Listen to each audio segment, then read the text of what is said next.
Hey guys, tonight we begin with the rowdy, smoky and slightly sticky world of the medieval tavern, the unsung heart of every town, the unofficial news centre, and the only place where a knight, a farmer and a bard could all get equally drunk and equally robbed. It wasn't just a place to drink, it was a place where danger, laughter and disease mingled freely beneath a thatched roof. So before you get comfortable, take a moment to like the video and subscribe, but only if you genuinely enjoy what I do here. And let me know in the comments where you're tuning in from and what time it is for you. It's always fascinating to see who's joining us from around the world. Now dim the lights, maybe turn on a fan for that soft background hum, and let's ease into tonight's journey together. You've trudged through a muddy street that smells like a blend of horse, smoke, and questionable soup. It's raining, of course, or just finished, so everything's slick, including your only pair of shoes. You're tired, you're hungry, and you've nearly been run over by a cart full of turnips twice. You need a drink. So how do you find a tavern in a medieval town? There are no glowing signs, no Yelp reviews, and certainly no GPS. What you do have are your ears. Just follow the noise. Somewhere, past the blacksmith's forge and the fishmonger yelling about his fresh river eels, is a chorus of laughter, shouting, and someone aggressively singing about a goose. And there it is. A crooked wooden building, leaning slightly as if even the architecture has had one too many. Hanging above the door is a wooden sign, barely legible, with a crude painting of... Is that a barrel? Or a bear? Or maybe both? Either way, this is it. Welcome to the tavern. The front step is slick with ale, and as you push open the heavy, iron-hinged door, it lets out a creak so long and dramatic it might qualify as its own form of entertainment. Instantly, warm air and the rich perfume of smoke, wet wool, stale beer, and mystery meat hit your face like a drunken handshake. You've made it. Inside, the ceiling is low enough to make tall men duck and drunk men bump their heads. The floor is dirt. Not metaphorically, literally, though someone's laid down straw in an attempt to pretend it's cleaner. It isn't. There are no private booths, no waiters with menus, and no such thing as quiet conversation. This is a medieval tavern, and it only comes in two settings: rowdy and closed due to fire. You spot an open seat at a lopsided bench near the hearth, but it's wet. With what, you don't ask. Someone nearby is arguing about a stolen chicken. Another is passed out with a ladle still in his hand. A one-eyed dog gnaws on a bone under a table like he pays rent there. And this, friend, is just the entrance.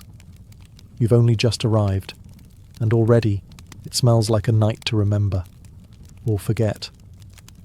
As the heavy tavern door slams shut behind you, the darkness wraps around your senses like a damp wool blanket. Warm, uncomfortable, and slightly suspicious. Your eyes adjust slowly. Candlelight flickers against soot-stained walls, casting dancing shadows that make even the chairs look like they might pick a fight. The hearth blazes in the far corner, doubling as both heating and open flame hazard. Smoke drifts lazily in the air, not quite escaping through the chimney that might be stuffed with a dead crow. But what hits you hardest isn't the noise or the heat, it's the smell. A medieval tavern's scent is less aromatic and more emotional trauma. The top notes are ale, warm, sour, and splashed liberally across every surface. Beneath that, sweat, years of it, human, horse, and maybe something mythical. Add a hint of mouldy bread, wet straw, and a whisper of boiled onions, and you have a blend no perfumer has dared bottle. The tables are carved with years of initials, crude drawings and knife scars. They wobble with a kind of stubborn pride. The benches creak under the weight of muddy boots, thick cloaks and questionable decisions. The floor? Dirt as promised, but layered with straw meant to soak up spills, spit, and the occasional unconscious customer.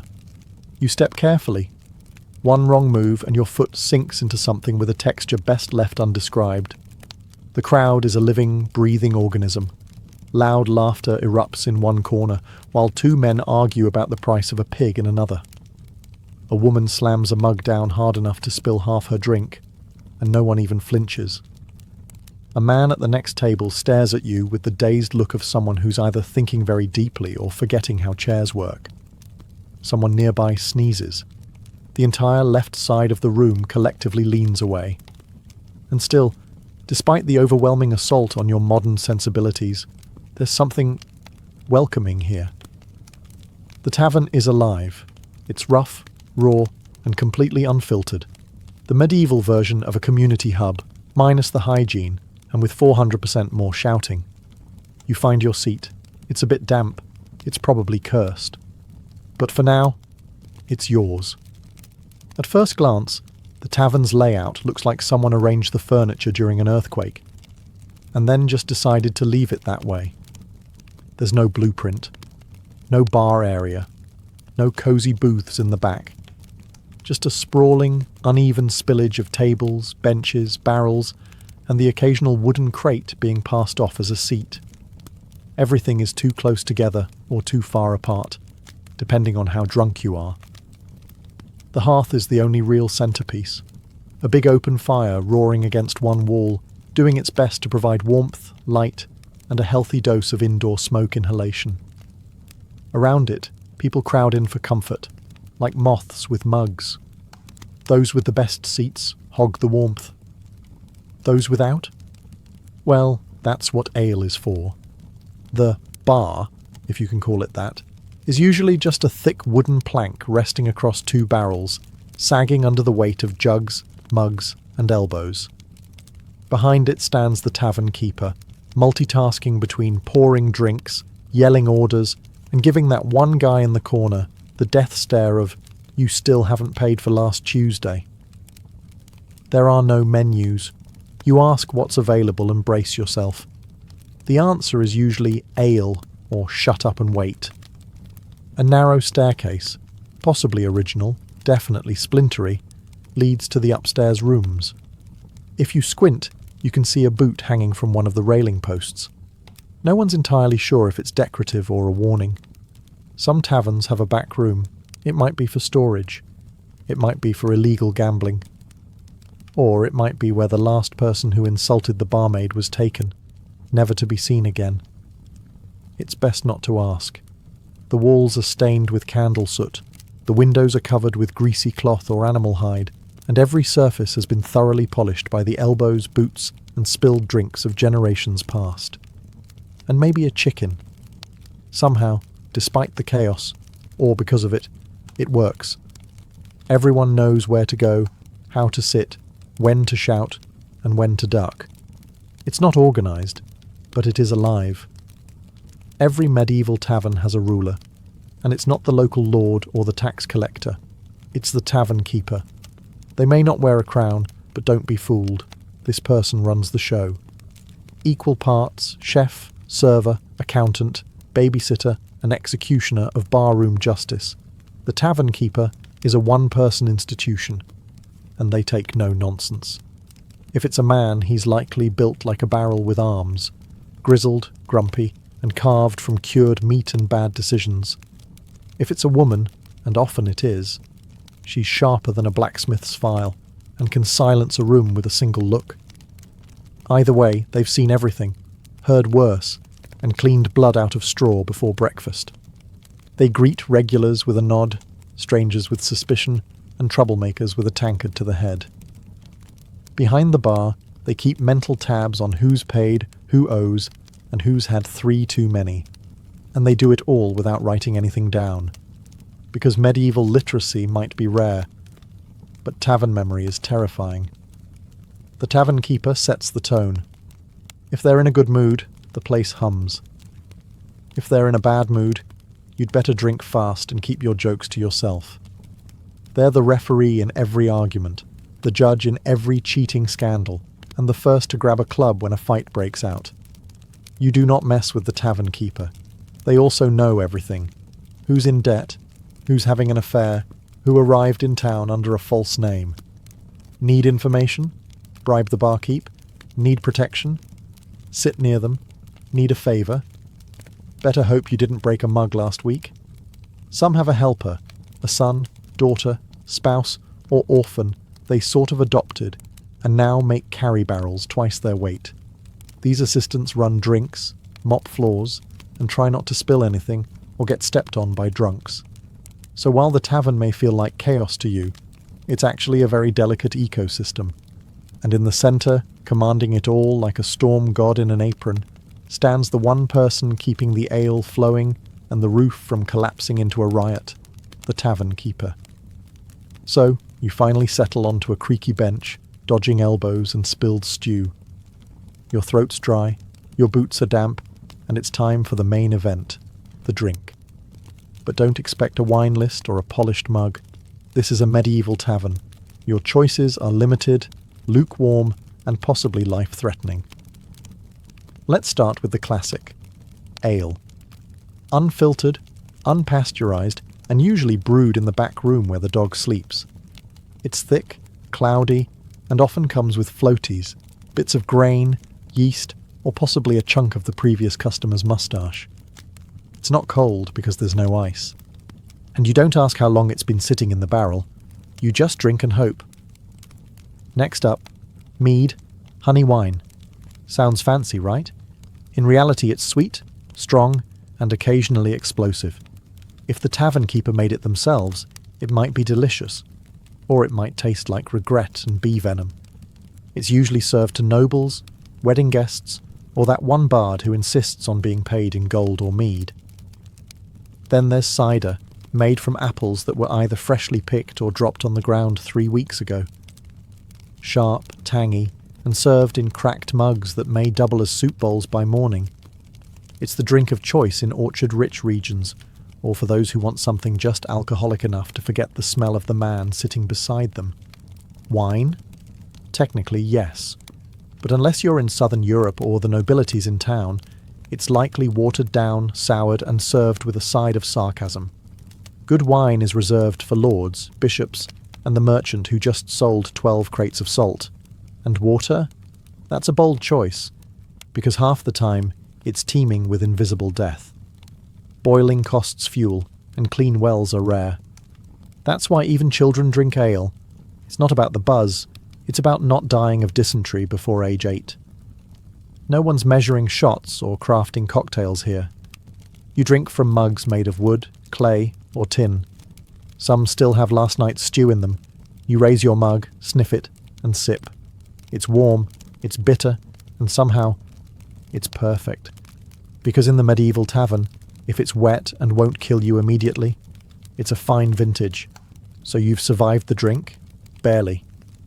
Now your stomach growls, reminding you that you haven't eaten since sunrise, and your last meal was mostly barley and sadness. Time to eat. But don't get excited. There's no menu, no waiter, and absolutely no one asking if you have any dietary restrictions.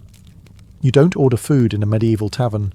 You ask what's left, then hope it's hot and only vaguely mysterious. The star of the tavern table is usually pottage, a thick stew made from whatever grains, vegetables, and questionable proteins were lying around that day. It's been cooking in the same pot since Monday, and it's now Thursday. New ingredients are added daily. Nothing is removed. It's less of a meal and more of a culinary time capsule. If meat is involved, congratulations.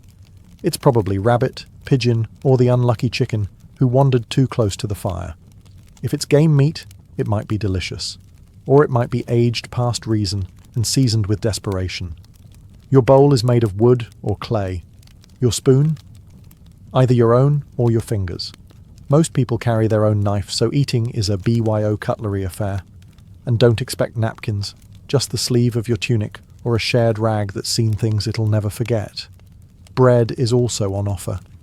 It's tough, dark, and heavy, more a weapon than a food. If it's soft, it was baked today. If it's hard, it was baked last week. Either way, it pairs well with cheese that smells like an old boot and has started developing its own personality. Sometimes there's salted fish, sometimes pickled eggs. Occasionally you'll find a tavern offering a special, which is just a fancier way of saying, we had too much of this lying around. Flavour, optional, texture, unpredictable. Still, in the flickering firelight, with noise all around and the warmth of food in your hands, it's not bad.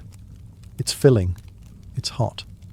And if you don't think too hard about what's floating in your bowl, it might even be comforting. You're not here for fine dining. You're here to eat like a survivor. Once you've found your seat, ideally one without a knife stuck in it, you start to notice the real entertainment, the people. A medieval tavern is the original social media feed, loud, chaotic, half-true, and fully committed to oversharing. To your left, there's a red-faced farmer, already deep into his fourth ale, retelling the same story about his cow giving birth sideways. He slaps your shoulder mid-sentence like you're a lifelong friend, or a good replacement for the pig he usually drinks with. At the far end of the room, a hooded stranger sits in shadows, nursing a drink slowly. He could be a runaway monk, or a bandit, or just really bad at eye contact.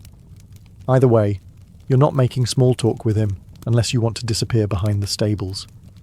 Near the hearth, a soldier in battered armour is regaling a group with tales of battle. His story involves dragons, Frenchmen, and a talking sword. It's definitely false, no one cares. His tankard is full, and his audience is laughing. There's a merchant, loud and sweaty, shouting prices for grain that no one asked for. He pulls gold coins from his pouch like a man begging to be robbed by midnight. A pair of locals play dice on a warped table, their expressions intense. One of them clearly cheats. The other knows and lets it happen, probably saving the fight for when his ale runs out. A bard strums in the corner, voice cracking on the high notes of a love song that sounds suspiciously like one he just made up. No one minds. He's wearing pants, and he's in tune. That's already better than last night's guy. Women wander through the crowd, some tavern staff, others working their own business. They're sharp-eyed, confident, and absolutely not to be trifled with. They'll flirt, laugh, or knock your teeth in depending on your tone. Children occasionally dart between legs, swiping leftover bread or coin. No one stops them. It's just part of the rhythm. Everyone is watching, drinking, plotting, and pretending not to notice the man slumped under the table. This tavern isn't just a place to eat and drink. It's a living, breathing performance. And tonight, you're part of the cast. Forget lutes and ballads for a moment. The real soundtrack of a medieval tavern isn't a song, it's a symphony of chaos. It begins with the clink of mugs, dozens of them slamming against wood in celebration, negotiation, or drunken misfire. Some clang cheerfully, others shatter completely. Both are met with cheers. Then comes the laughter. Big, loud, belly-deep laughter that sounds like it escaped from a wild boar. Most of it makes no sense. A farmer chuckles at his own joke about hay. A knight giggles at the word pottage. A monk wheezes uncontrollably every time someone says duck. You learn quickly not to ask. Voices layer over one another, each louder than the last, fighting for dominance like roosters in a coop. There's arguing, storytelling, shouting about taxes, and at least one person misquoting scripture to win a bet. The bartender yells orders while swatting flies. A barmaid shouts at a man who tried to grab her, and someone keeps repeating, "Another round," like a battle cry. And in the corner, the bard. With a half-tuned lute and 3 missing strings, he plays the same 4 chords on loop, occasionally bursting into verses about lost love, found chickens, or noblemen who wore their pants backwards. No one really listens, unless he starts singing about someone in the room, at which point things get very entertaining or very dangerous. Someone spills something. Someone burps loud enough to make the rafters tremble. Someone else falls off a bench and keeps talking from the floor like it's intentional. In the background, dogs bark, a goat bleats. Why is there a goat?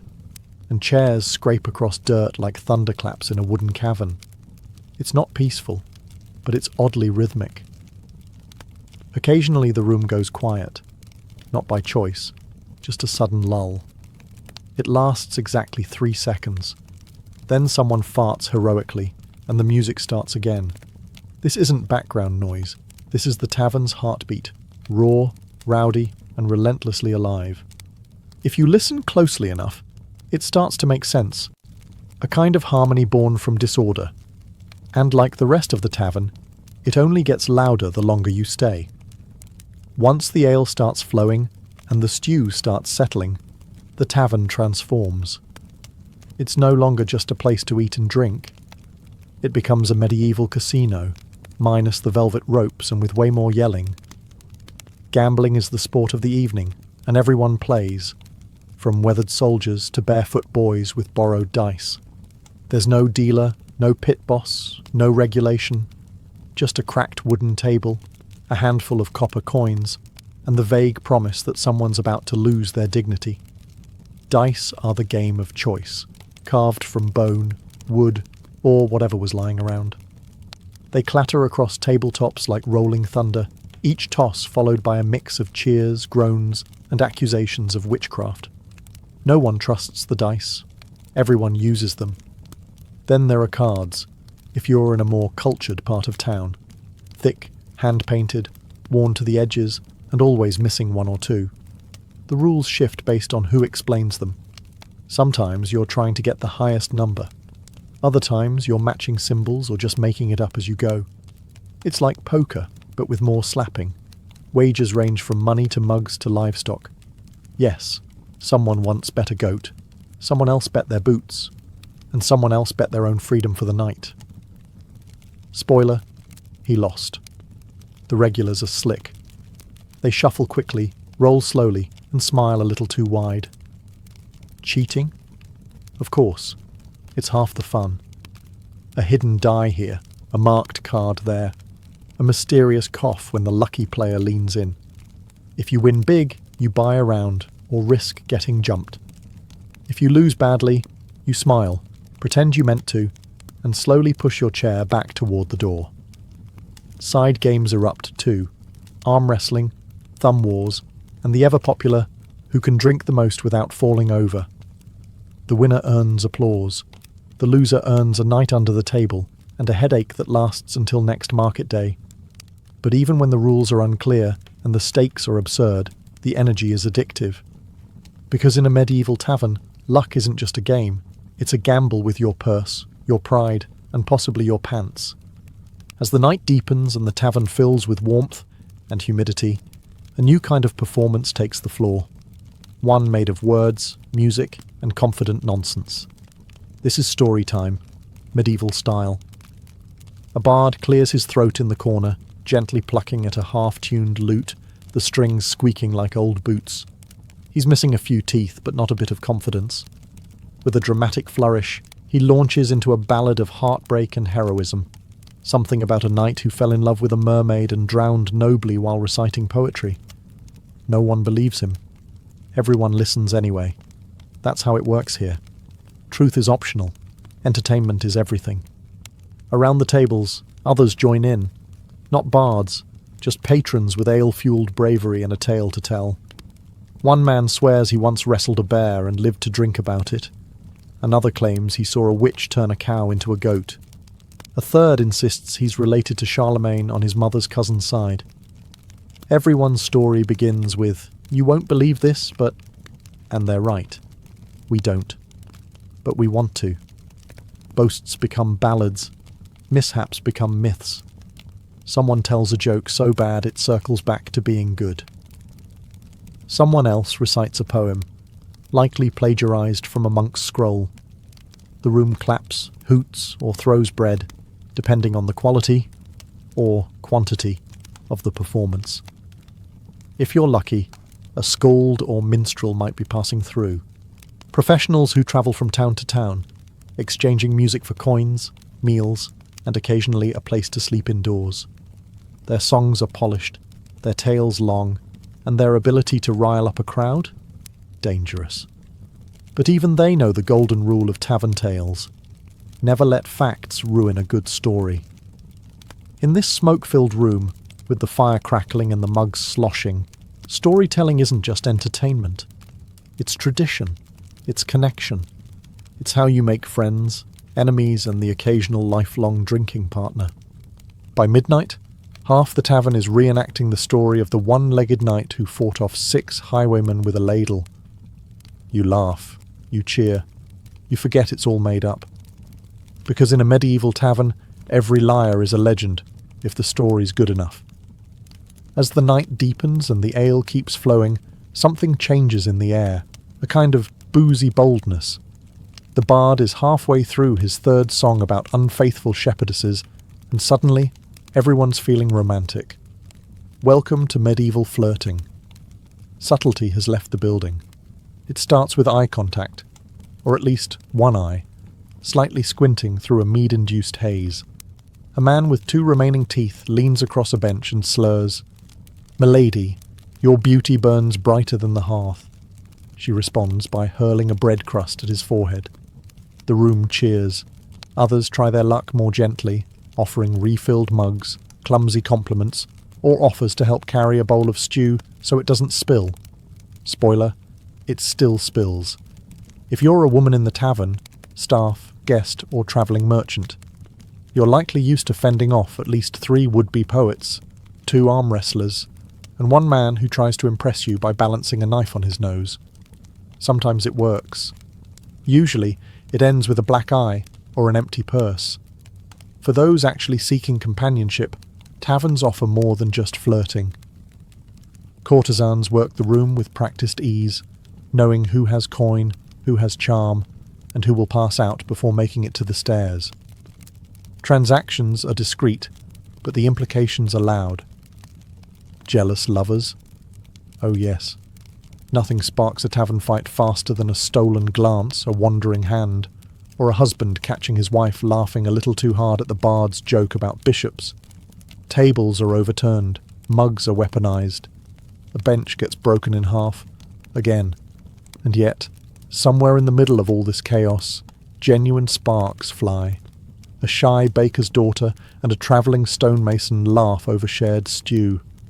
2 drunk farmers bond over a mutual hatred of turnips. A monk accidentally flirts with a nun. Love, or something like it, survives in even the rowdiest corners. Because in the medieval tavern, romance is equal parts charm, chance, and not falling face first into your bowl mid-sentence. You might win a heart, you might earn a slap. Either way, you're going to remember it, or at least hear about it the next morning. It was bound to happen. Maybe someone spilled a drink. Maybe someone accused someone else of cheating at dice. Maybe 2 people claimed the same bench and neither backed down. Or maybe someone said something about someone else's mother, goat or soup. Doesn't really matter. Suddenly it's on. The tavern, once a blur of music and mugs, turns on a dime. A stool flies. A tankard crashes to the floor. Someone yells, "Hold my bread!" and launches themselves over a bench with all the grace of a drunk catapult. No one is surprised.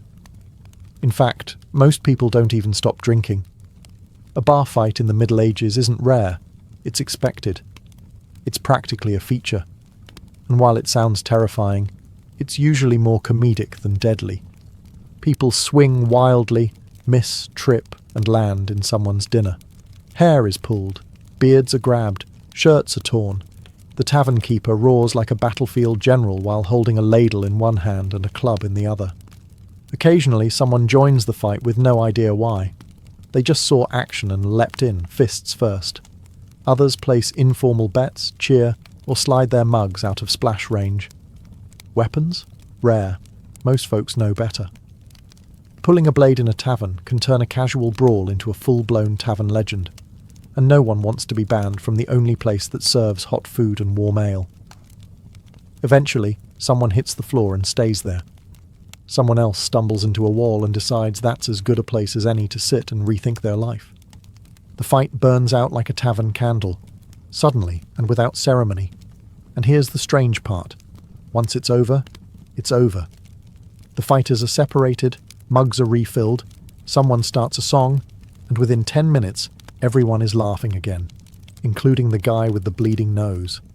No grudges, no lawsuits, just bruises, stories, and maybe a new nickname like One-Eyed Arnold or Benchbreaker Bill. Because in a medieval tavern, A good fight is just part of a good night. Messy, ridiculous, and weirdly bonding. And if no one gets hurt too badly, it's just another round of entertainment. So the brawl's over, the bard has passed out mid-ballad, and your stomach is full of mystery stew and slightly fermented cider. It's time to sleep, or at least attempt to. But don't expect a feather bed and lavender-scented linens. This is a medieval tavern, not a spa. If the tavern offers lodging, it's likely a creaky staircase away. Upstairs, past slanted floors and beams low enough to test your skull's durability. The rooms are small, cold, and absolutely shared. Privacy doesn't exist. You're sleeping shoulder to shoulder with strangers, some snoring like church bells, others dreaming loudly in languages you've never heard. Beds? Technically, most are straw-stuffed mattresses, thin, lumpy, and crawling with what medieval folks fondly called companions. You lay down fully clothed, boots on, dagger under your pillow, not for comfort but for defensive strategy. Blankets are shared, so are smells. And if someone had garlic earlier, someone always has garlic, it will become an intimate part of your dreams.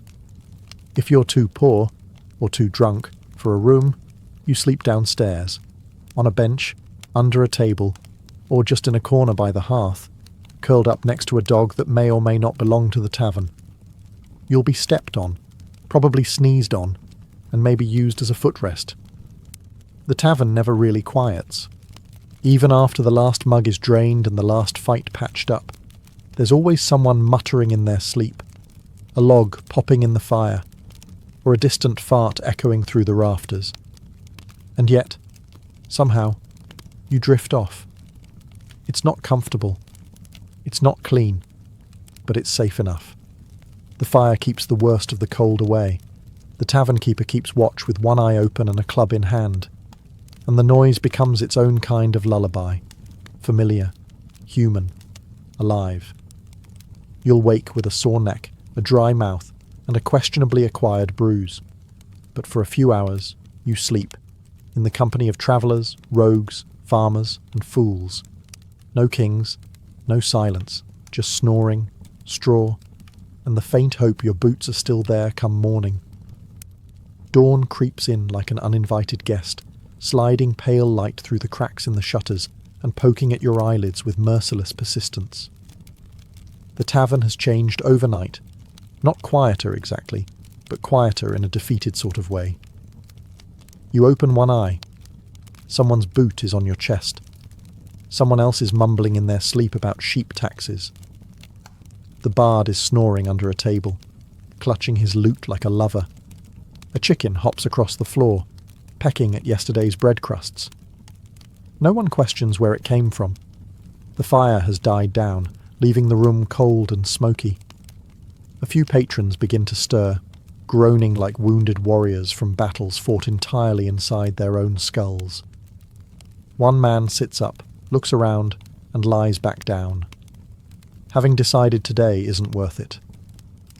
The tavern keeper is already up, because of course they are. Clattering mugs, sweeping straw into fresh piles, reheating something in a pot that smells both inviting and slightly vengeful. They shoot a look at the bodies on the floor, then bang a ladle against a mug like a morning bell from hell. Up or out? That's your wake-up call. There's no breakfast buffet. If you're lucky, there's more pottage, now even thicker than last night. Bread is rewarmed, ale is watered down, and no one has the strength to complain. Some patrons just dunk their heads in a barrel of rainwater outside and call it clean living. You check your pouch. 2 coins and a button. Better than expected. Your boots? Still here. One of them has a bite mark, but they're yours. A win. A few new faces trickle in. Early risers, travellers, workers in need of a drink before dealing with livestock, taxes, or worse, neighbours.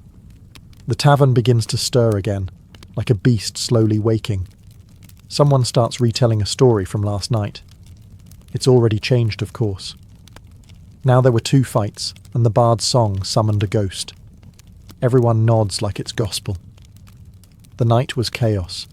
The morning is groggy, grimy, and full of regret. And yet, you smile. Because somehow, you survived it. By now, you've felt the sweat, the smoke, the sticky ale under your boots. You've survived the shouting, the flirting, the pottage, and possibly a flying bench. And through all that, one thing becomes clear. The medieval tavern wasn't just a drinking hole, it was the beating heart of the community. In a world with no phones, no newspapers, no social networks, the tavern was where news travelled. A merchant from the coast could share gossip from a foreign port. A soldier could describe the war from the front. A bard could sing songs that stitched people together, even if the lyrics changed every night. This was a place for connection. Farmers drank beside craftsmen. Pilgrims shared bread with thieves. Strangers became friends, or at least drinking buddies, before the second round. Here, social classes blurred, rumours were born, alliances were made, and grudges were buried, or fuelled further, depending on how the dice rolled. The tavern was also where business happened, deals made, contracts shaken over splinters and spilled cider. It was a court, a confessional, and a theatre stage all at once. You could find a job, lose your purse, get married, or start a feud in a single evening. And it offered something else too, something you couldn't buy at the market or pray for in a chapel. Relief. From the cold, from the work, from the endless seriousness of surviving medieval life. For a few hours you could sit near a fire, hear a bad joke, sing a worse song, and forget, just briefly, how hard the outside world was. Even if the ale was warm, the bed was itchy, and the food had more bones than broth. The tavern gave you a sense of being alive, among the living, and in an age where everything from disease to war to a sharp winter could take you without warning, that was no small thing. So when you stepped into a medieval tavern, you weren't just buying a drink. You were buying belonging, story, and maybe, if the floor wasn't too crowded, a place to sleep where the fire still burned. Because long before cafes and pubs and coffee houses, there was the tavern. Loud, dirty, honest, and absolutely unforgettable. Before she became the most iconic face of ancient Egypt, immortalized in a limestone bust with high cheekbones and a gaze frozen in serene confidence, Nefertiti was a woman cloaked in mystery. Her name means, "the beautiful one has come," but no one knows exactly where she came from.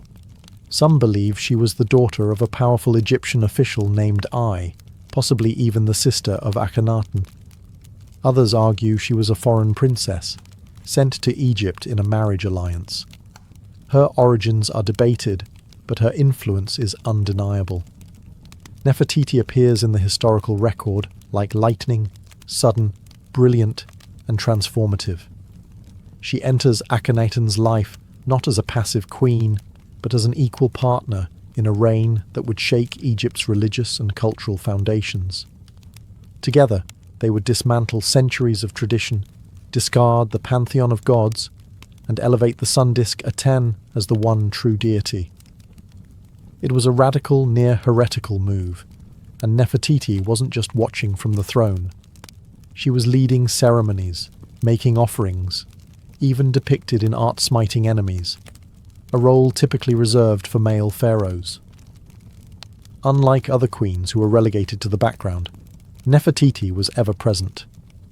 She appears in more artwork from the period than even Akhenaten himself. In these depictions, she isn't cloaked in subservience. She stands tall, sometimes larger than life, holding power quite literally in her hands. And in a society where pharaohs were divine, her proximity to Akhenaten, both spiritually and politically, suggested something more. Perhaps she wasn't just queen. Perhaps she was co-ruler. But this rise wasn't without tension. Egypt was not ready for the upheaval. The old priesthood resented the loss of their gods and temples. The capital moved to a new city, Akhetaten, today known as Amarna, cutting ties with the old ways. And through it all, Nefertiti was there, her figure etched into stone walls, her name sung in hymns to the sun. Yet, for all her visibility in life, her death is a complete vanishing act. No tomb, no body, no confirmed end. Just silence. It's as if history, after showcasing her brilliance, suddenly chose to look away. And that, perhaps, is where her legend truly begins. To understand Nefertiti's rise, you must first meet the man who changed everything, Pharaoh Akhenaten. He wasn't born with that name. He was originally Amenhotep IV, a prince in line with a 1,000-year legacy of gods and tradition. But something shifted inside him. Some call it divine inspiration, others say madness. When he became king, he turned his back on the mighty god Amun and declared a new truth. There was only one god worth worshipping, the sun itself, the Aten. This wasn't just a religious shift. It was an earthquake that cracked the bedrock of Egyptian civilization. Imagine a society built around temples, priests, and rituals being told overnight that their gods were false, their worship obsolete. Akhenaten didn't just preach monotheism, he enforced it. The temples of Amun were shut down. His name was chiseled off monuments. Statues were smashed. Entire cities were abandoned. In their place, Akhenaten built something new. Akhetaten, a city dedicated solely to Aten, where the sun would rise directly between the cliffs and bathe the city in sacred light.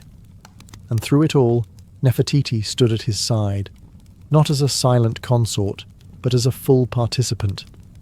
In the reliefs of the period, she's shown worshipping Aten with the same reverence as Akhenaten. Their daughters are often depicted with them, heads tilted toward the radiant sun. It was a family portrait unlike anything in Egyptian art before or since. Even the style of the art changed, no longer stiff and formal, but loose, exaggerated, sometimes even intimate. The king and queen kissing, playing with their children, praying in soft robes beneath the sun. Nefertiti was everywhere in this new world. At times, she even overshadowed her husband. Some historians believe she held real political power, maybe even acted as co-regent. There are inscriptions that refer to her as Neferneferuaten, a name some believe she used when she began ruling in her own right. It's unclear if Akhenaten shared the throne out of love, strategy, or necessity, but it was clear. Without Nefertiti, this revolution may not have held together as long as it did. But revolutions are fragile.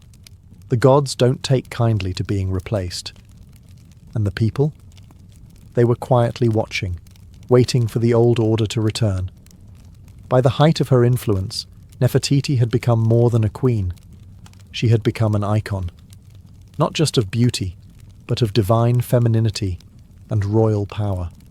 Egypt had seen great queens before, Ahmose Nefertari, Hatshepsut, but Nefertiti's presence felt different. She wasn't ruling from the shadows or taking power through war. She was reshaping the spiritual and cultural fabric of Egypt beside her husband, in real time, as a living goddess. She bore Akhenaten 6 daughters, Meritaten, Meketaten, Ankhesenpaten, and others, all of whom were frequently depicted in family scenes beneath the rays of Aten. Curiously, no sons were ever confirmed. In a kingdom obsessed with lineage, this was both a political problem and a historical mystery. Was it fate, or was something else at play? Some suggest Akhenaten may have had sons with other wives, or even, more controversially, with Nefertiti herself, fueling modern speculation and uncomfortable theories that range from the speculative to the salacious. What is certain is that motherhood was central to her image. In art, Nefertiti is portrayed cradling her children, their tiny arms reaching up to touch her cheeks. These aren't stiff, cold statues. These are living moments, carved in stone, intimate, emotional, radiant. In an age where pharaohs were often distant gods, Nefertiti's portrayal as a nurturing mother softened the divine, making it human. Yet there was another side to her iconography, one far more powerful. In multiple depictions, Nefertiti wears the blue crown usually reserved for male rulers. She is shown smiting enemies, riding chariots, making offerings without Akhenaten beside her. These were not symbolic gestures. This was a queen performing the sacred duties of a king. It suggests a quiet but radical truth. Nefertiti may have been preparing for something more than partnership. she may have been preparing to rule. Whispers in history suggest that after Akhenaten's health began to decline, possibly due to genetic disorders or stress, Nefertiti took on more governing responsibility. But this is where the record starts to fade. In the final years of Akhenaten's reign, she vanishes from the public eye. No fanfare, no funeral inscriptions, no confirmed burial. Did she die young? Did she fall from power? Or was she about to become something even greater than a queen? Something history tried and failed to erase? One day, Nefertiti was everywhere, etched into walls, praised in hymns, ruling alongside a revolutionary pharaoh. And then, like a breath in the desert wind, she vanished. No ancient Egyptian queen had ever been so visible. Yet around year 12 of Akhenaten's 17-year reign, the records grow eerily silent. Her name disappears from the inscriptions. Her image fades from the art. No tomb, no death announcement, no mourning scene. For a woman so central to Egypt's cultural upheaval, her absence is more than strange. It's a black hole in history. So what happened to her? One theory suggests the simplest answer: she died. Childbirth was risky, even for royalty.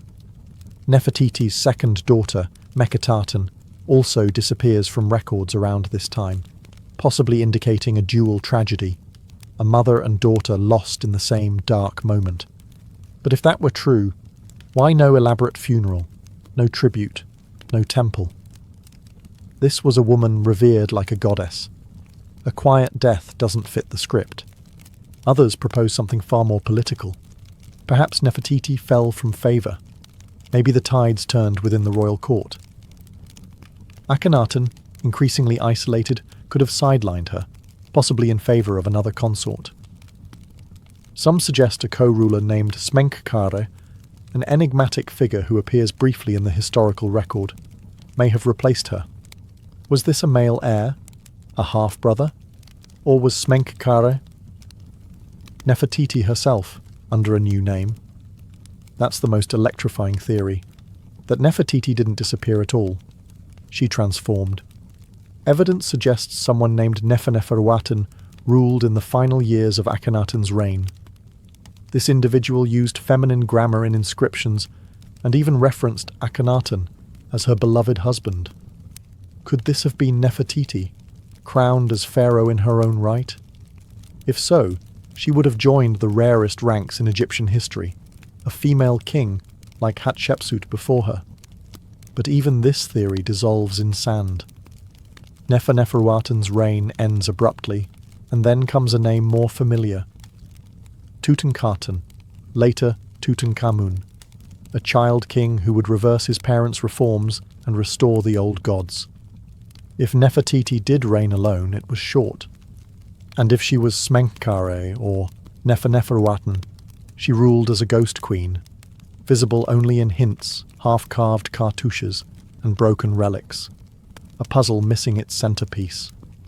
And so, just as suddenly as she arrived, the most powerful woman in Egypt disappears. But her legend, that was just beginning to take shape. As the dust of Amarna began to settle, a new figure emerged, a boy king barely old enough to hold a scepter. His name was Tutankhaten, later changed to Tutankhamun, and he would become the most famous pharaoh in the world, not for what he did in life, but for the treasures found in his untouched tomb. But what matters here is this: who was his mother? The historical records are frustratingly silent. His father was almost certainly Akhenaten, but the identity of his mother remains shrouded in confusion. Some scholars argue that Nefertiti was his stepmother. Others speculate she may have been his biological mother, pointing to art and timing that seems to place him as a young child during her final public appearances. If Nefertiti truly bore Tutankhamun, it would make sense. His early reign was clearly guided by someone with a steady hand, and his decisions to reverse his father's religious revolution may not have been entirely his own. And that's where the intrigue deepens. Who was steering the ship during Tutankhamun's fragile reign? The boy king was only about 9 when he took the throne. A child can't restore a religious empire alone. Someone was behind the scenes. Someone experienced in court politics, religion, and public symbolism. Could it have been Nefertiti, ruling from the shadows? Or was it the high priest Ai, her possible father? Or perhaps both, working together to erase the chaos of Amarna and return Egypt to its old gods? One of the more compelling pieces of evidence comes from a golden shrine found in Tutankhamun's tomb. It shows a woman anointing the young king, a woman with features eerily similar to Nefertiti. If that was her, it means she may not have vanished at all, but stayed at the heart of power in a more discreet form. Still, without a named tomb, without a confirmed mummy, we are left with only fragments.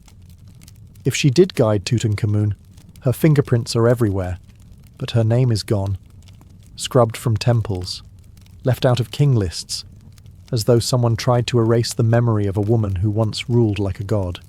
And yet, the irony is rich. Tutankhamun's fame would resurrect her image, because in searching for his story, the world stumbled upon hers. For someone who stood at the center of Egypt's most radical era, queen, priestess, possible pharaoh, Nefertiti left behind no confirmed tomb. Not a single monument bears her death rites, no sarcophagus, no funerary mask, no inscription whispering her final words to the gods. It's as though she evaporated. This absence has haunted Egyptologists for over a century.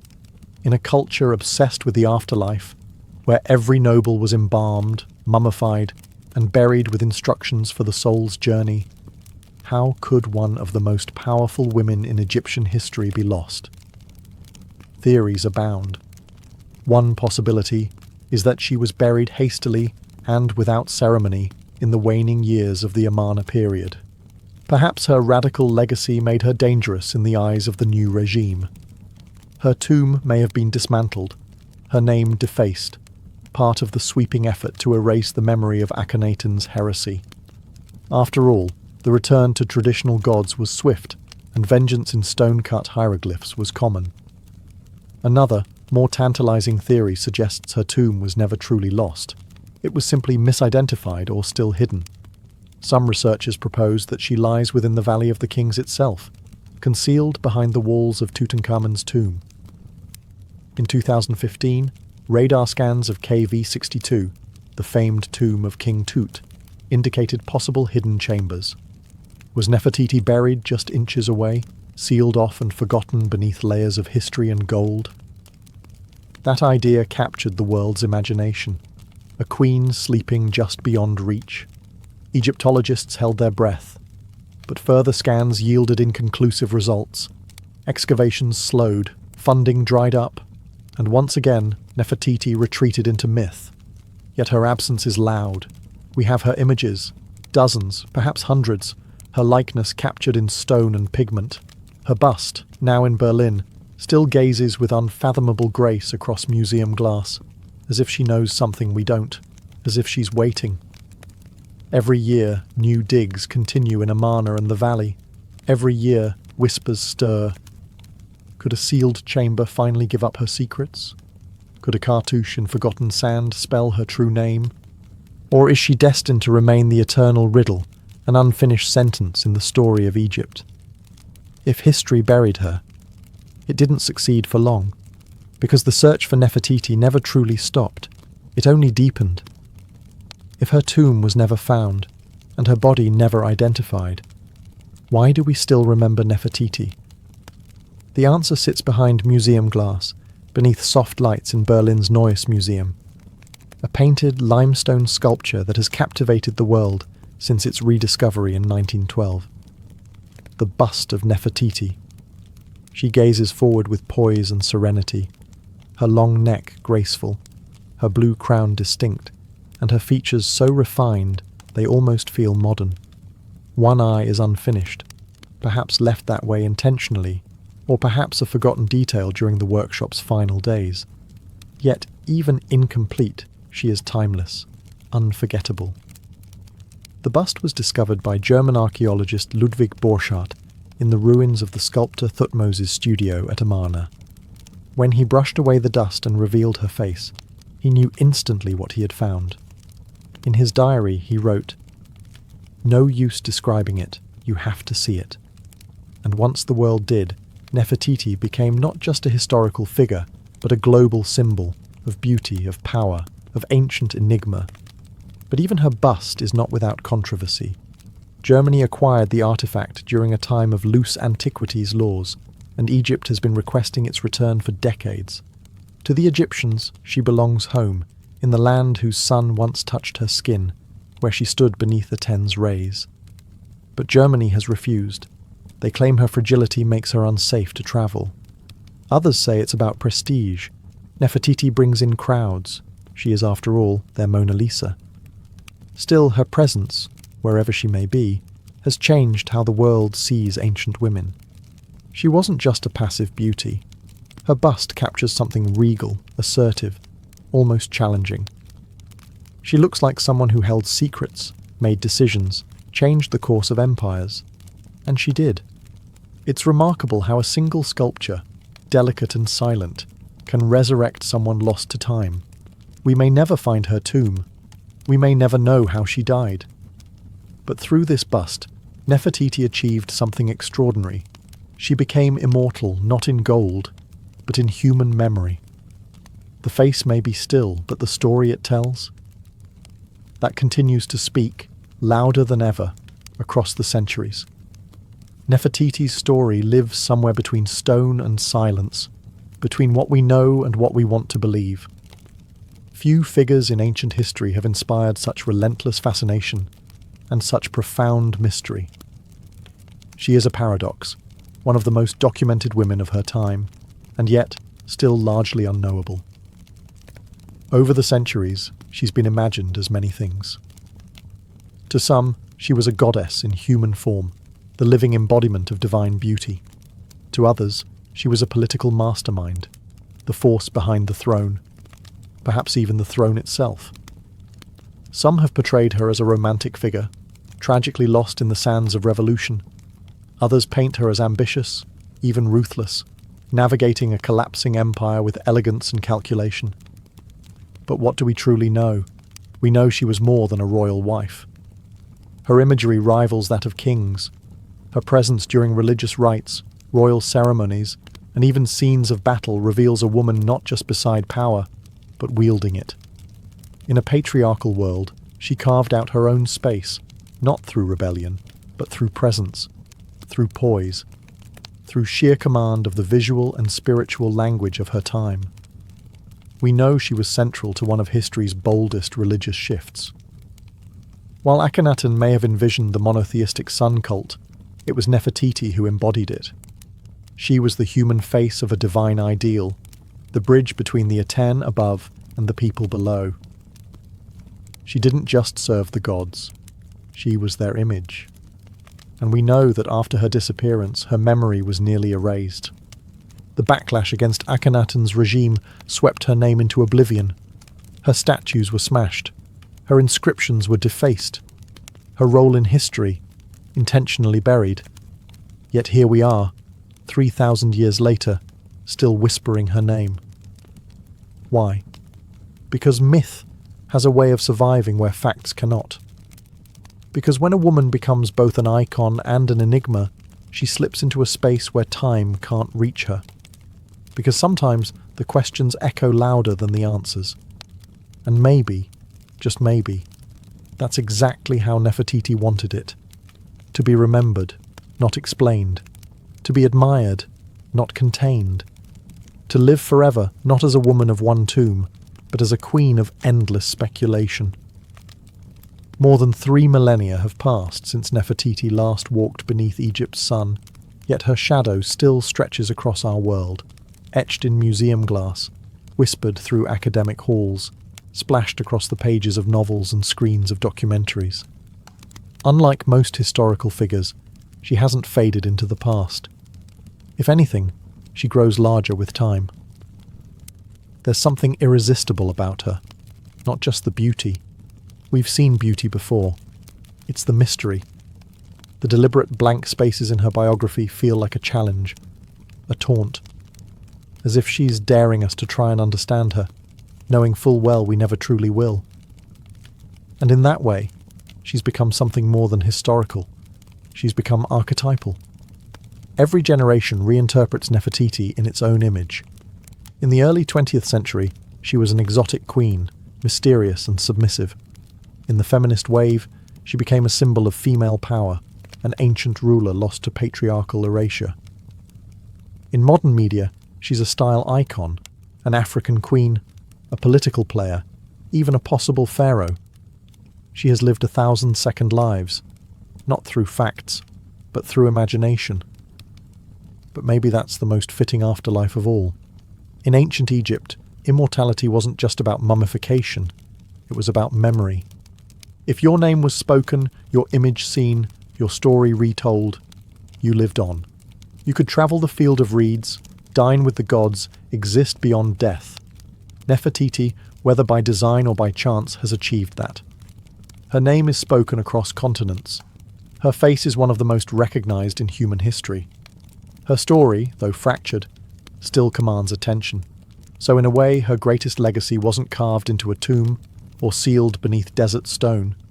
It was this: enduring curiosity. She left behind a perfect mystery, a life half seen, half erased, and wholly unforgettable. And perhaps that was her final act of power, not just to rule an empire, not just to shape religion or raise royal daughters, but to become timeless. Nefertiti, the beautiful one who has come, never truly left. She remains here, in our questions, our wonder, and our need to remember the women history tried to forget. She lives not in gold or glory, but in the eternal act of being searched for. And what is more immortal than that? China, where the clouds hang low and the wind hums through bamboo groves, a dragon lies coiled. But it is no myth, no fire-breathing beast of legend. This dragon is made of earth and stone, carved by centuries of calloused hands and patient vision. It is the Longji rice terraces, known to locals as the dragon's backbone, and its curves ripple across the mountainside like scales, shimmering with water, rice, and ancient pride. From a distance, the terraces resemble a sleeping creature. Hills ripple with rhythmic precision, each layer rising and falling like the sinew of a living form. But step closer, and you'll find something even more alive. Water flows in soft whispers along carefully dug channels. Seedlings flutter in the breeze, and at dawn, the morning mist drapes the landscape like breath rising from the dragon's nostrils. These terraces weren't built in haste. Their story began over 700 years ago, when the Zhuang and Yao people, ethnic minorities with deep ties to the mountains, chose to tame the slopes rather than abandon them. Flat land was scarce. Machinery was non-existent. And so they looked to the mountain and asked a simple question: how do we feed ourselves here?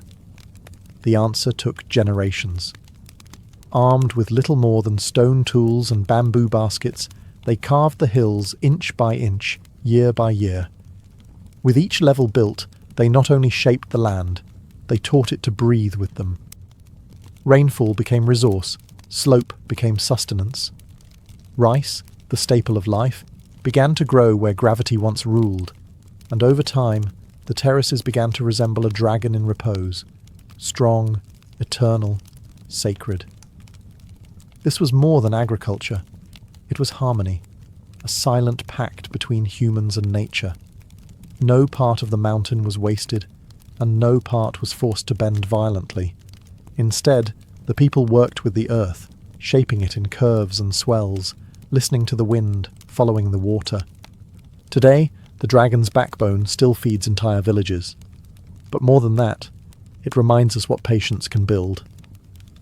In a world racing forward, here lies a dragon that was never chased, only carved, layer by layer, dream by dream.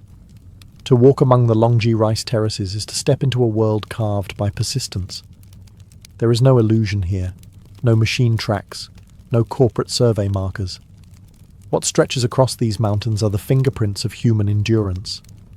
Every curve, every slope, every drop of water has been arranged, stone by stone, with hands that knew the pulse of the land.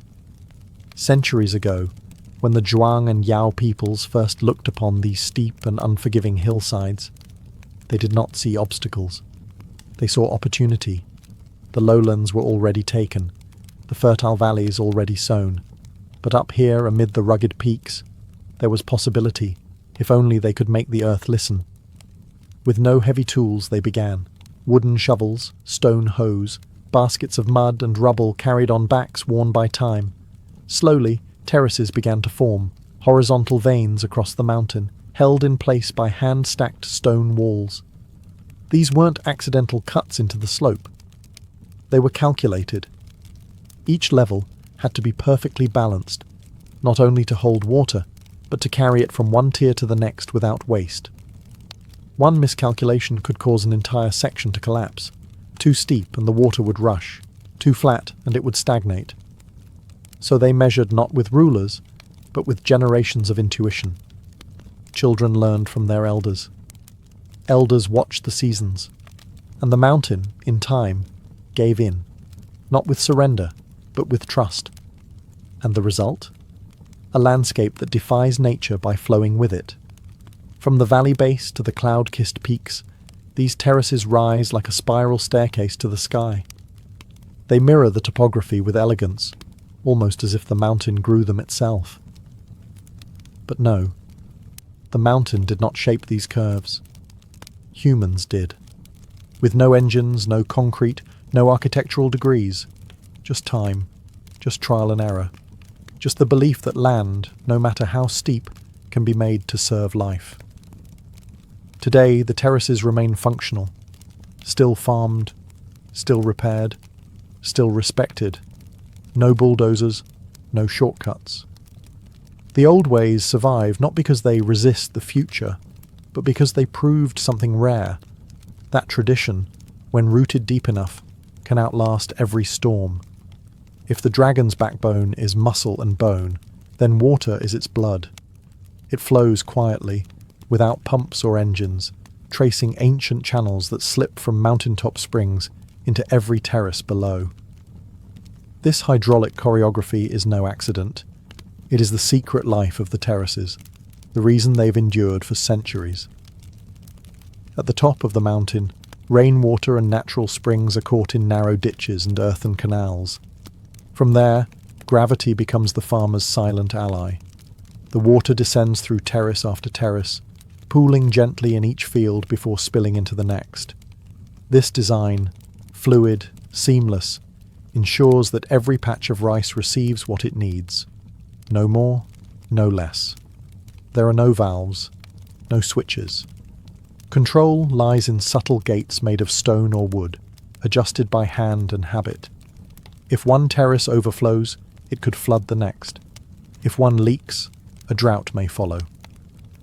And so the villagers, guardians of this delicate system, walk the ridges daily, checking, adjusting, listening to the sound of flow. It's less like farming, more like playing an instrument. One wrong note, and the whole song is off. But the water does more than feed rice. It mirrors the sky. In spring, when the terraces are first flooded, the paddies turn to glass. They reflect the clouds, the sun, even the stars on a clear night. Visitors often describe the sight as surreal, like the mountain has become a living mirror, reflecting both heaven and earth. Then comes summer. The water thickens with stalks of green. The reflection fades, replaced by movement, rippling rice plants swaying in the wind like an emerald sea. In autumn, the water glistens through the gold of ripened grain, and in winter, when farming ceases, snow and frost replace the flowing current. The dragon sleeps, but the channels remain, quiet veins awaiting spring. Time moves differently here, not by hours, but by moisture, by the first trickle of mountain thaw, by the sound of frogs returning, by the scent of wet soil. In a world that measures time in seconds, The people of Longji still measure it in seasons and drops.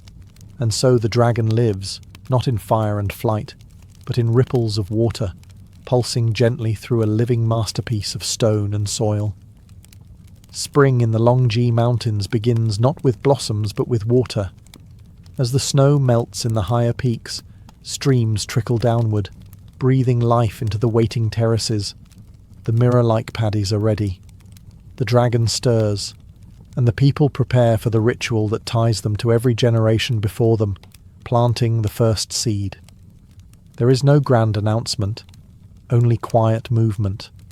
Farmers, young and old, rise with the mist. They walk barefoot along the narrow ridges, straw hats low over their eyes, baskets balanced on their backs. The air is thick with the scent of soaked soil and mountain wind. The paddies, flooded just days earlier, now shimmer like polished jade. This is not a task for machines. It never has been. Each rice seedling, grown in nursery beds, is transplanted by hand, one by one, line by line.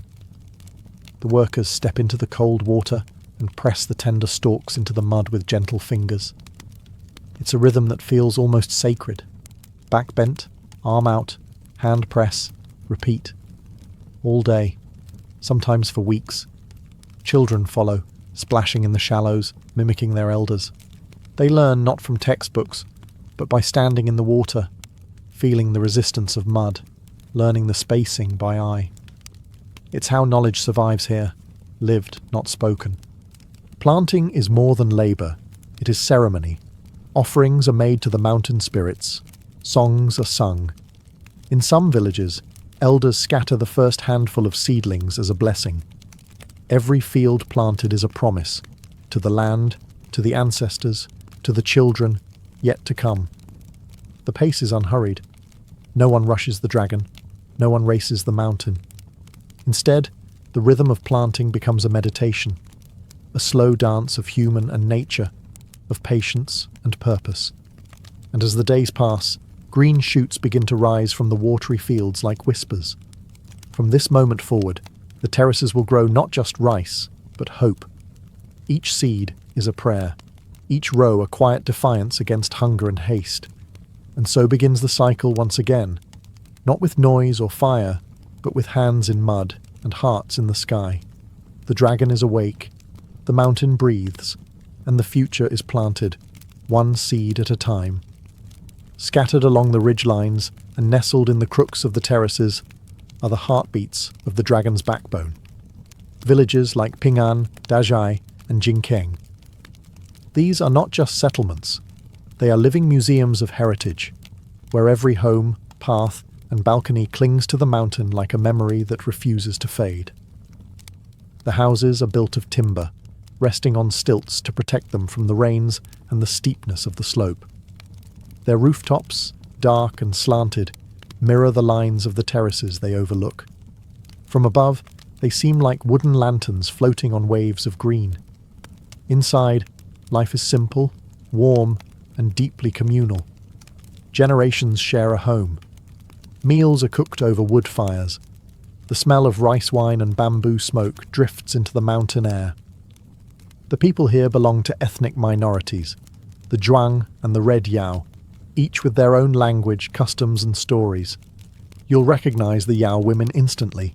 Their long black hair, uncut since childhood, is coiled into elegant shapes atop their heads.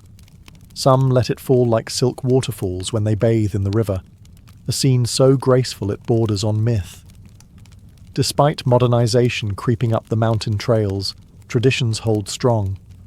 Hand-woven clothes dyed in indigo, wooden looms creaking in quiet rooms, music played on reed pipes and bronze drums during village festivals. Weddings still involve ritual dances. The harvest is still welcomed with song. Hospitality is not a transaction here, it's a reflex.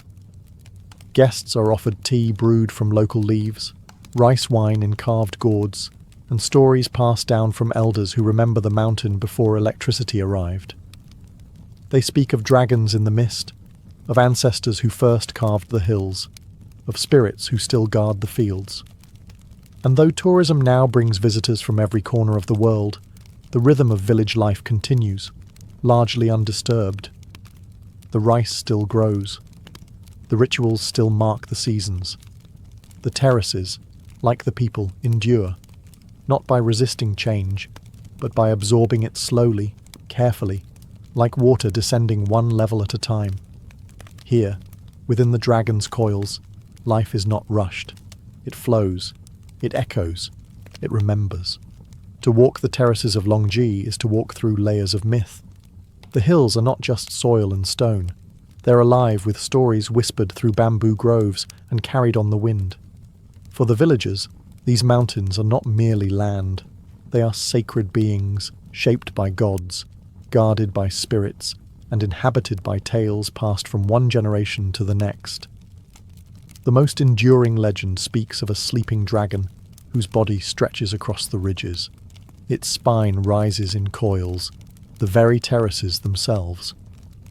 Locals believe that the curves of the mountain are not man-made, but rather the dragon's scales, rising and falling with breath. When mist rolls in from the valley and covers the paddies in white, it's said the dragon stirs, breathing gently in its sleep. Another tale tells of how the terraces were born from divine generosity. In a time of famine, the ancestors climbed the mountains and prayed to the heavens. Moved by their devotion, the gods sent rain and instructed them to carve the hills into steps so rice could grow. The people obeyed, and the dragon appeared to guide their hands. Ever since, they have honoured the mountain with respect, never shouting in the fields, never cutting trees without prayer. These beliefs are not written in books. They live in songs sung during the planting, in incense burned before a new growing season, in the silence kept during misty mornings. Children grow up hearing these tales not as fantasy, but as truth embedded in the land. To laugh at the dragon is to risk bad harvest. To disrespect the spirits is to invite flood or drought. There are spirits in the water too. Some farmers still make offerings before releasing the spring water into the terraces for the first time each year. A few drops of rice wine, a prayer murmured under breath. Not for show, just tradition, as natural as tying a shoe. And whether you believe in dragons or not, something sacred hangs in the air. Maybe it's the silence, maybe it's the clouds, or maybe it's the quiet certainty that this place is more than human work. It's a story, still being told, written not in ink, but in stone, water, and rice. For centuries, the dragon's backbone was a secret kept by the mountains, remote, quiet, and known only to those who called it home. But no place, no matter how sacred, remains untouched forever. The road came, the wires followed. Tourists, cameras, and smartphones climbed the hills alongside the farmers. And the terraces, ancient and weathered, faced a question they'd never had to answer before. How do you survive the modern world? At first, there was worry. Some feared the mountain would be sold piece by piece to developers. That concrete would replace wood. That culture would become costume. But the people of Longji didn't just endure. They adapted. Not by abandoning the past, but by weaving the present into it, one careful thread at a time. Villagers began opening their homes to guests, not as resorts, but as family stays. Visitors eat local meals, sticky rice steamed in bamboo, wild greens picked that morning. They sleep in wooden stilt houses, where roosters still announce the sunrise. The experience isn't curated for show, it's lived, honest, real. And the farming. It continues. Each season, locals still flood the terraces, still plant by hand, still harvest with sickles worn smooth by time. Children attend school by day, but help in the fields at dusk. Tourism may bring income, but rice brings life. One supports the other. Both are essential. Some young villagers have left for the cities, but many return. There is something magnetic about the terraces, something deeper than nostalgia. It's the sound of water sliding through the channels, the way the stars reflect in the paddies, the way the mountains teach patience. Local festivals have grown louder, yes. There are now microphones where there were once drums, Signs in Mandarin and English stand beside sacred springs. But the rituals still happen. Offerings are still made. Elders still lead the songs. The dragon's backbone didn't resist change. It absorbed it, with grace, with balance. The terraces remain not because they are frozen in time, but because they breathe with time, flexing, adjusting, but never breaking. In an age where tradition is often sacrificed for progress, Longji stands as quiet proof that progress can walk gently, if it chooses, that the old ways still have room in the modern world, especially when they are this beautiful.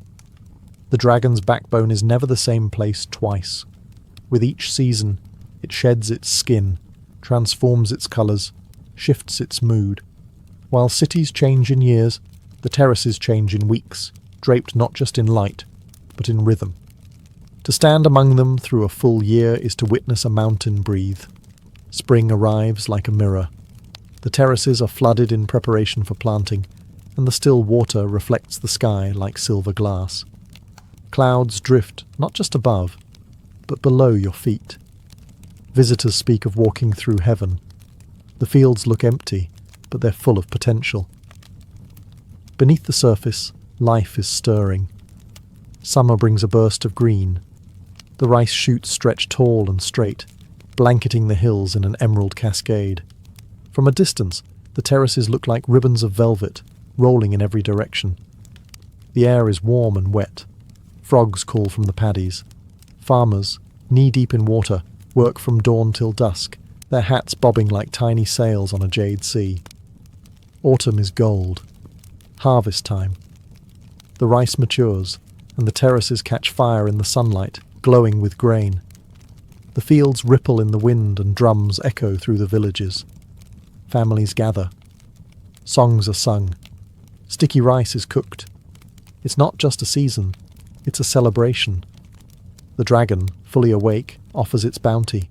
Winter draws the mountain into stillness. The terrace is empty, the water drains. Snow sometimes falls, dusting the steps in soft white. Other times, frost clings to the walls like lace. There are no tools in the field, no voices, only silence. The dragon sleeps, resting, waiting. Each season writes a different poem. Spring reflects, summer grows, autumn feeds, winter rests. The beauty of Longji isn't just in its shape, but in its cycle, in how it accepts time without resistance, in how it transforms quietly, never needing to announce itself. Photographers chase the light here, hoping to capture something eternal, but the terraces don't freeze for anyone.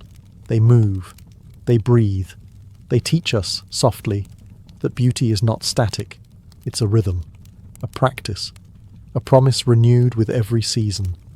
And so the dragon turns again, not with roar or flame, but with water, grain, and wind. In the end, the terraces are more than fields. They are a vow, quiet, curved, and carved into the mountainside. A promise passed down from hand to hand, season to season, generation to generation. The dragon's backbone is not just a wonder of agriculture or a masterpiece of engineering. It is the story of what happens when humans choose to live with the land, not against it. There were easier paths. The ancestors of Longji could have moved to valleys, chased flatter ground. But they stayed. They studied the slope, listened to the stone, followed the water. And in doing so, they made the impossible ordinary, feeding villages on a mountainside. Every curve holds a lesson, not just about rice, but about patience, about legacy, about care. These terraces weren't built in years, or even decades. They took centuries. There is no shortcut to harmony, no machine that can replicate the knowledge etched into each stone wall by calloused hands and quiet persistence. And yet nothing about them is frozen. The terraces are alive. They evolve. They bend with the weather, with the needs of the people, with the shape of the world. That's their secret. They were never rigid. They were always fluid. Even now, as the modern world climbs the hills with its signals and screens, the terraces remain grounded. They change. but they do not vanish, because their roots are not just in soil. They are in story, in ritual, in the simple, enduring act of planting a seed and trusting the sky. To walk the dragon's backbone is to witness a contract between humans and the earth, a contract signed with sweat and sun, renewed with every harvest. It's a reminder that progress does not always mean speed, and that greatness doesn't always roar. Sometimes it murmurs, like a stream slipping over stone. And perhaps that is why the terraces speak to so many, from farmers to travellers to dreamers, because they represent what we've nearly forgotten. That the most lasting things in this world are not built with force, but with rhythm, humility, and time. The dragon sleeps, the people endure, and the mountain remembers. Most visitors to Giza lift their eyes to the sky, drawn to the towering silhouettes of the pyramids and the gaze of the great Sphinx. But few ask what lies beneath, under the sand, under the Nile, under centuries of forgotten currents. For in the quiet shallows near the ancient village of Abu Rawash, just a short distance from the Giza plateau, a strange tale stirs. It speaks of something enormous, eroded and ignored. An underwater sphinx. Local fishermen have whispered of it for generations. A smooth-backed shape that seems too symmetrical to be natural. A feline form, half buried in mud and waterlogged sediment. When the Nile's waters recede during droughts, parts of it emerge. Stone curves, grooves, and what some say is a carved paw, impossibly worn but unmistakably shaped by hands. It doesn't sit among the tourist routes. There are no guideposts, no velvet ropes, no tour buses idling nearby. Just an area thick with reeds, brackish water, and silence. Explorers who ventured there claim the land itself feels different, charged, as if memory clings to it. Beneath the murk, sonar scans have picked up geometric patterns and what appear to be blocks placed with intent. But what truly startles are the claims that this figure, a sphinx-like formation submerged near Giza, may predate the pyramids entirely. Not by decades, but by millennia. If true, it would shatter the established chronology of Egyptian civilization. The mainstream timeline anchors the Great Sphinx at around 2500 BCE, but this underwater form, if genuinely carved, could belong to an age when the Sahara was still green, and the Nile ran wild through a wetter, lusher land. Skeptics, of course, dismiss it as a misidentified rock formation, limestone shaped by water and wishful thinking. But the grooves, the curves, the alignment with celestial markers, it all invites more questions than answers. The site remains unexcavated. Official archaeologists have largely ignored it. Perhaps it's nothing. Perhaps it's everything. A relic not just of Egypt's past, but of a world lost to flood and time. For now, the so-called underwater Sphinx lies quiet, not sleeping, waiting, and if it could speak, one wonders what secrets it would tell, and why so many seem determined not to listen. The legend of the underwater Sphinx moved from whispered folklore to global curiosity in the 1980s. That's when a few independent researchers and divers began publishing strange reports, accounts of a massive lion-bodied figure partially submerged near the Giza plateau. Early photographs were grainy, inconclusive, and often dismissed. But they sparked something that couldn't be put back in the bottle: curiosity, and more dangerously, doubt. One of the most vocal early proponents was an amateur Egyptologist who claimed to have seen a weathered monument deep beneath silt and flood layers during a brief drought window. According to him, the figure wasn't an isolated rock or erosion trick. It had geometry, legs, symmetry, even the faint suggestion of a carved face. Naturally, this challenged the traditional narrative. Egyptology, as a discipline, rests on structure and established timelines. Most scholars place the construction of the Giza pyramids and the Great Sphinx at around 2500 BCE during the reign of Pharaoh Khafre. The suggestion of another Sphinx, older and partially submerged, would require rethinking not just Egyptian history, but the timeline of human civilization itself.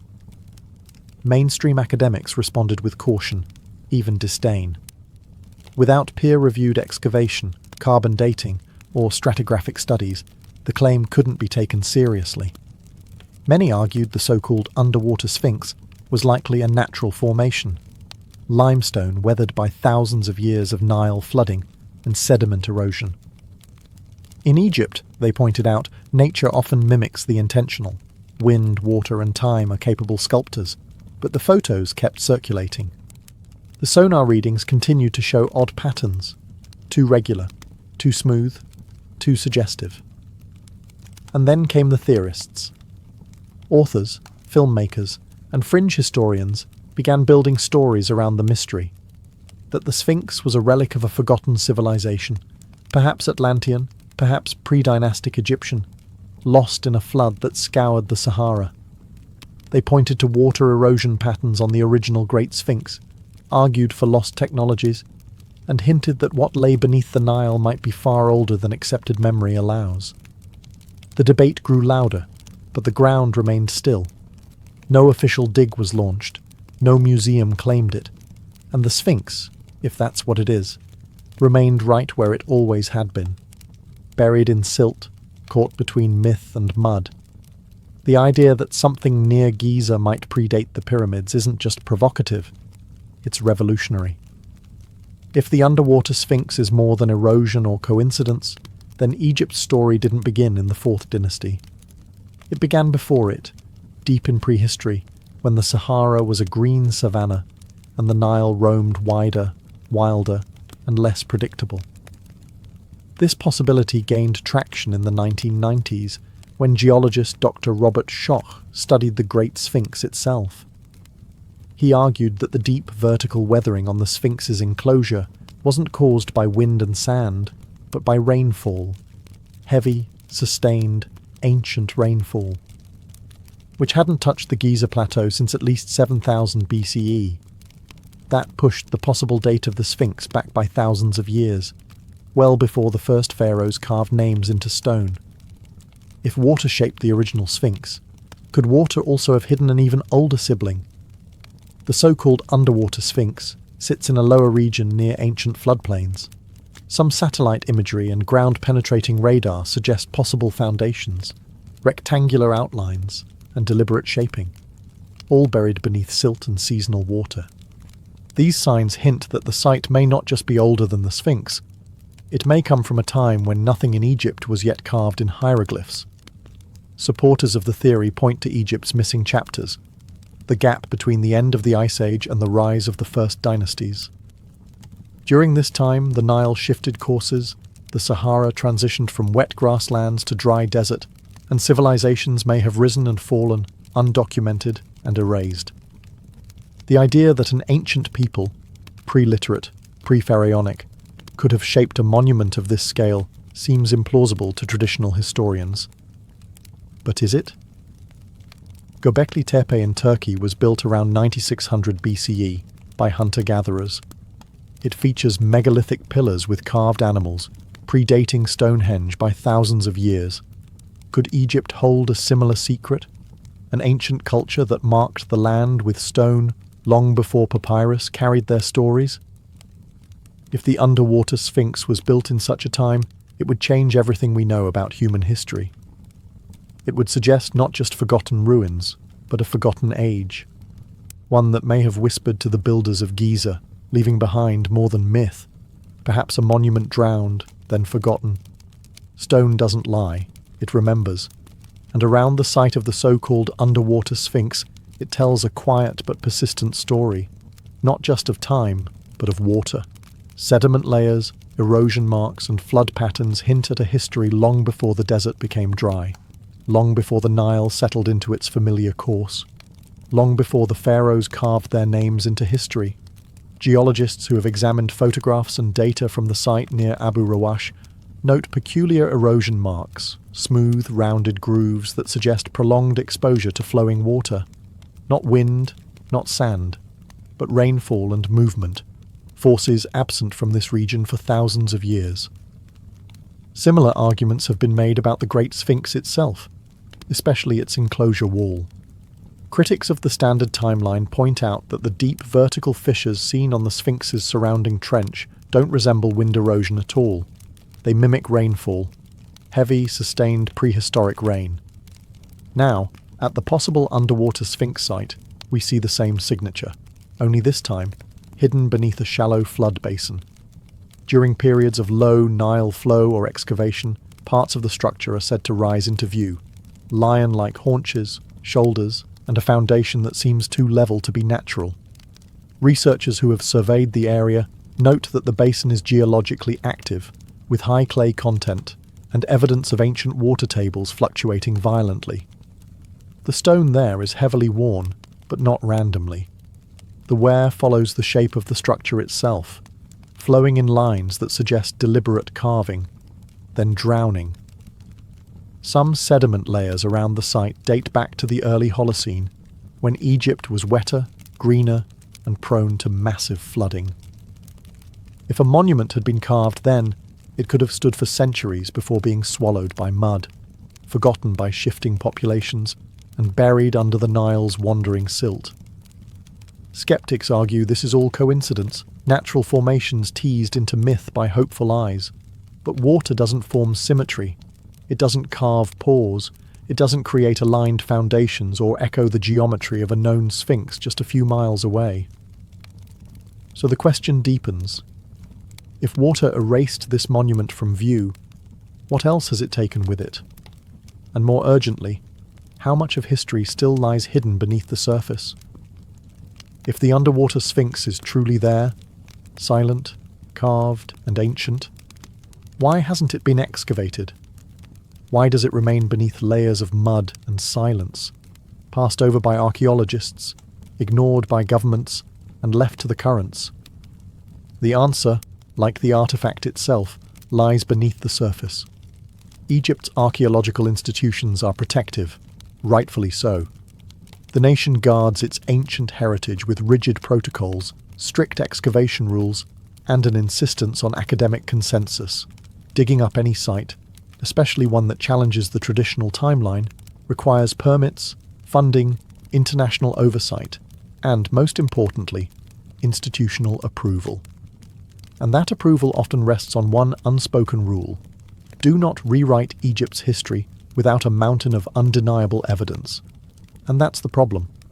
The so-called underwater Sphinx has never received an official, state-sponsored excavation. Independent researchers, foreign academics, and fringe theorists have studied the area, but without formal backing, their findings remain anecdotal, suggestive, but not conclusive. There's also the issue of the Nile itself.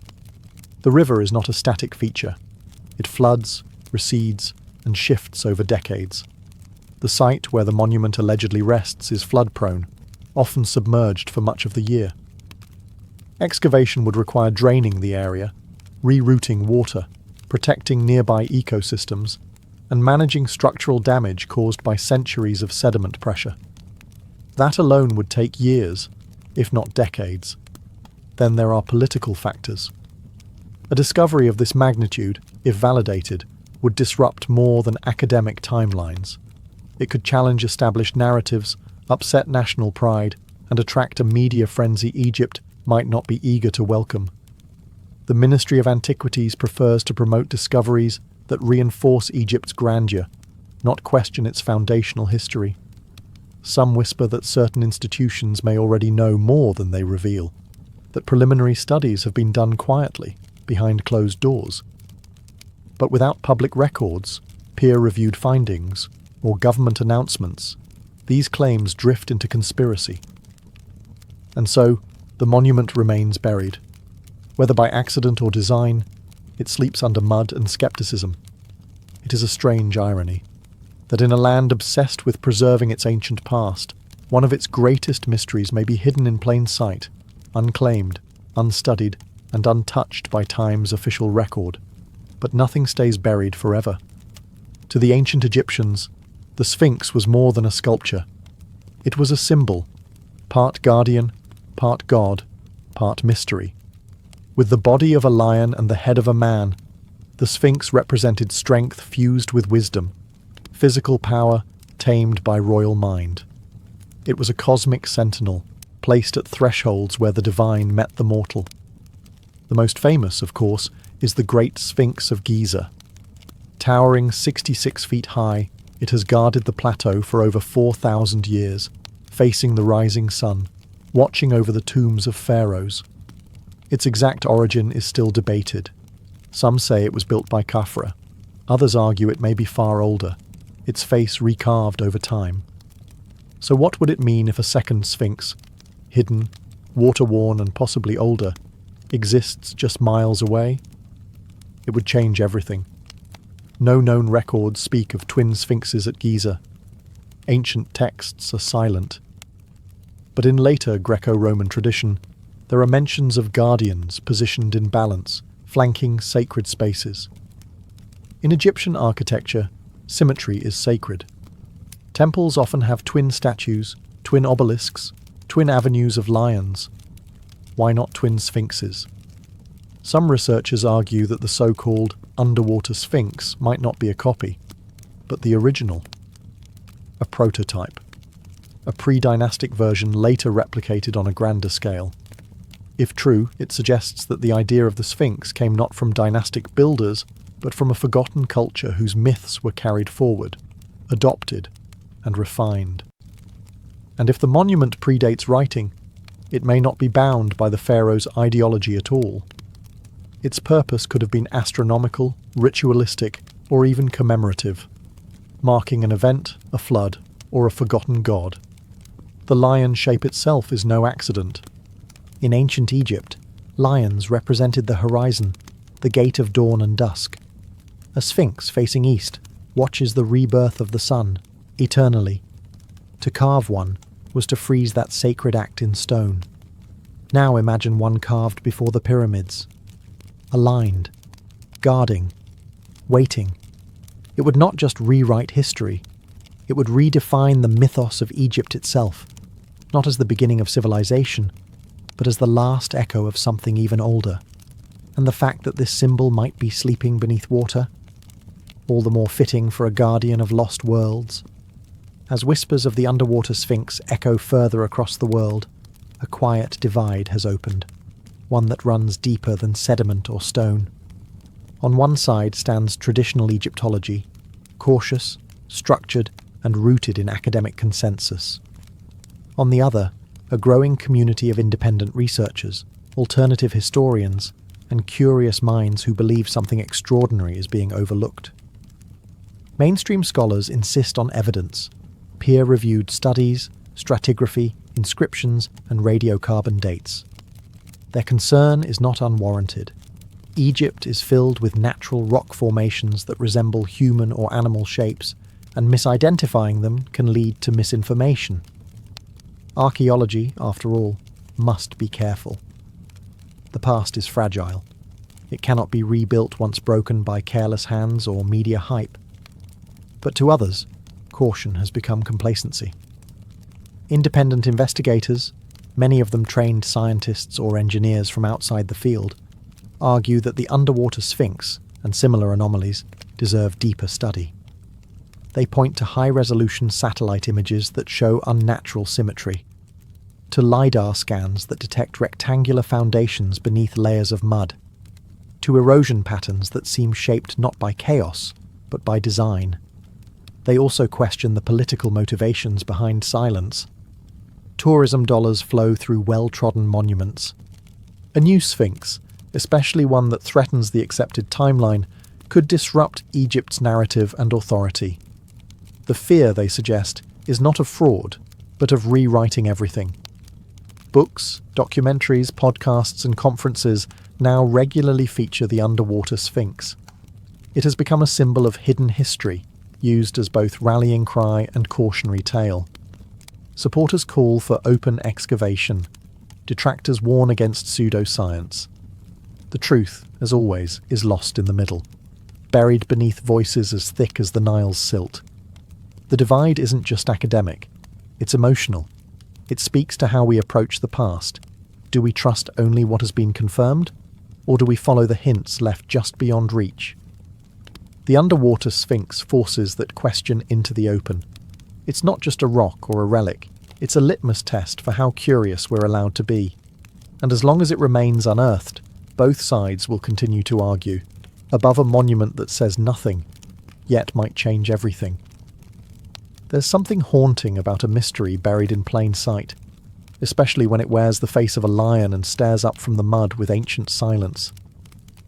The so-called underwater sphinx near Giza may or may not be real, but its pull is undeniable. It stirs something in us, a yearning not just to discover, but to remember. Because deep down, the story of a forgotten monument taps into something older than archaeology, the human sense of loss. We've always lived beside ruins. Cities fall, languages die, civilizations vanish beneath waves, sand and ash. We look to the past not just for answers, but for identity. Who were we? How far back do our stories stretch? And what have we forgotten in our rush toward progress? If the underwater sphinx is real, if it was carved by hands before recorded history, it becomes more than a relic. It becomes a voice from a chapter we didn't know existed.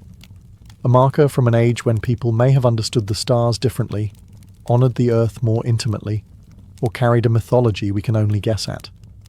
Some believe it belongs to an advanced prehistoric culture lost to global catastrophe, a theory often dismissed as fringe. But whether or not that's true, the emotional gravity remains. To imagine a monument carved long before the pyramids, submerged by rising waters, and then erased, is to confront how fragile civilization truly is. And perhaps that's why the story persists. It reminds us that time is not linear, that empires are temporary, that even stone can disappear if the river flows long enough. But more importantly, it reminds us that discovery isn't over, that Earth still holds secrets not written in textbooks. In an era defined by instant answers and global data, the underwater sphinx is a rare thing, an unanswered question, a possibility, a mystery not yet solved by drones or algorithms.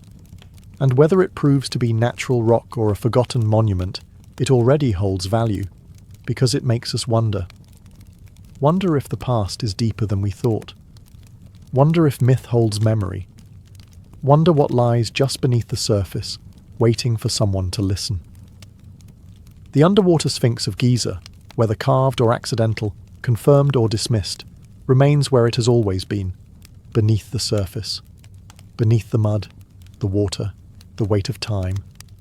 It has no plaque, no name, no spotlight, and yet it speaks, softly, in the absence of answers. For every monument we've unearthed in Egypt, there are others still buried, still waiting. Some are too fragile to uncover. Others are lost to the shifting Nile, drowned beneath layers of silt and secrecy. And a few, like this one, sit in plain view, ignored not because they lack importance, but because they ask questions we're not yet ready to answer. Maybe that's what makes the underwater sphinx so powerful. Not its size, not its age, but its silence. It forces us to confront the limits of what we know and the discomfort of what we might have overlooked. In truth, it may never be excavated. Politics, funding, and tradition form walls taller than any tomb. But that doesn't mean it's irrelevant. Quite the opposite. The monument's very obscurity has turned it into a mirror, reflecting not just what lies buried, but what we choose to remember, and what we choose to forget. It also reminds us that history is not a closed book. It's a living puzzle, scattered across landscapes and shorelines, waiting for a shift in tide, a change in thinking, or a brave question to unsettle the dust. Perhaps one day the water will recede, and the full form will rise. Pause, face, and all. Perhaps radar will confirm what myth has long suspected, or perhaps the mystery will remain, passed from generation to generation, like a whisper between stones. But whether monument or mirage, the underwater sphinx already serves its greatest purpose. It stirs the imagination, and in a world drowning in certainty, that may be its greatest gift. Because maybe the most ancient things aren't just buried in sand or time. Maybe they're buried in us, in our need to explore, to remember, and to believe that somewhere out there, beneath waves or desert, the past still breathes and still waits to be found.